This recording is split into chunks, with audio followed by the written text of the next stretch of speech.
Since the Russian invasion of Ukraine a year ago, many animals have been stolen or slaughtered across the country, including some endangered species. Well, one animal rescuer has saved 11 lions from the war-torn country so far and is planning on heading back to the war zone in search for other animals in need. OK, well, let's talk to wildlife sanctuary owner and founders of Warriors of Wildlife, Lionel de Lange.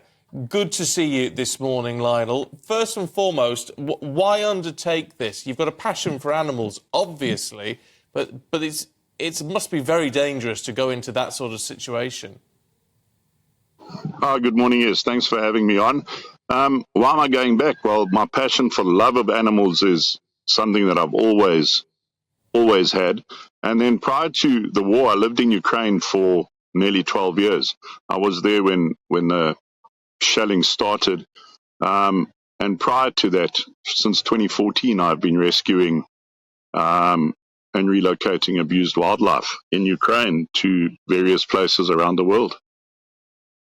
Lionel, what are the animals facing in Ukraine? I mean, when you get to cities like Kherson and Kyiv, what are you finding the conditions of the animals and where they've been kept, and how are the animals themselves? Look, a lot of the big cats, a lot of the wildlife have been, most of them have been evacuated. They've all been living in really bad conditions. Some of the zoos have been bombed and shelled. There's lack of food. I mean, even people are starving. So, to find food for animals is also a bit of a problem. So the situation is not good. And, they don't ask to be put there. We as humans put them there. And now it's up to us to get them out. So I'm actually going back in. I leave on South Africa on the 12th. I just had to get another visa to get into Bucharest so that I could drive into Ukraine. I'm going after two highly endangered species, a black leopard and a jaguar, which are in the extreme east of Ukraine. They are under attack and they're occupied by the Russians at the moment. So we hope, we've got reports that they're still okay. We hope that they're still going to be okay when we get there. We'll only know when we get there. So I'll be sitting behind the front line, behind the army at the front line, waiting to go in as they liberate the town. And as we see with what the Russians do, as soon as they lose something, within 24 hours, they're shelling and bombing the heck out of the places that they can't have. So, and then also, domestic animals, cats, dogs, they all need help. There's no food. And there's very little shelter left. And a lot of people, unfortunately, abandoned their animals and fled. Well, and understandably so, to an extent. I mean, it's an awful situation to be in, isn't it? I mean, certainly for the big cats and things, what life do they have, Lionel, when you get them to South Africa? Oh, wow.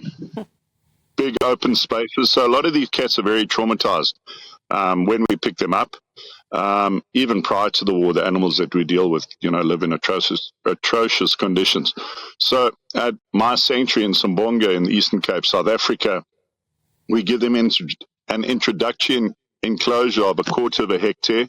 And bear in mind, 99% of these animals come out of a single garage size concrete and steel cage. So now they experience everything. They've got grass and trees and fresh water, and they're really, really cared for. It's like heaven to them.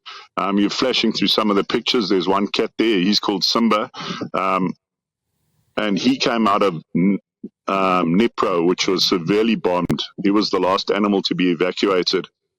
We got into South Africa, and it took him 6 weeks to venture out of his night shelter. So we built a little shelter for these cats.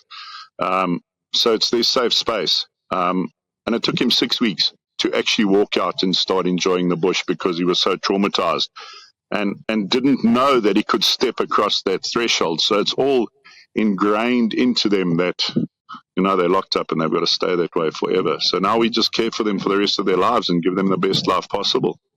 Oh. Well, it's incredible work, Lionel, and we wish you all the very best as you head back to Ukraine. Stay safe, won't you? Thanks very much indeed. How lucky those Thank you, and thanks a lot, Lionel. Yeah. Thank you so much, Lionel. Incredible, really. How brave to go into... I mean, it's It is incredibly dangerous what Lionel de Lange and his team are doing. But anyway, let's wish him well as he tries to get more of these endangered animals out and into safety.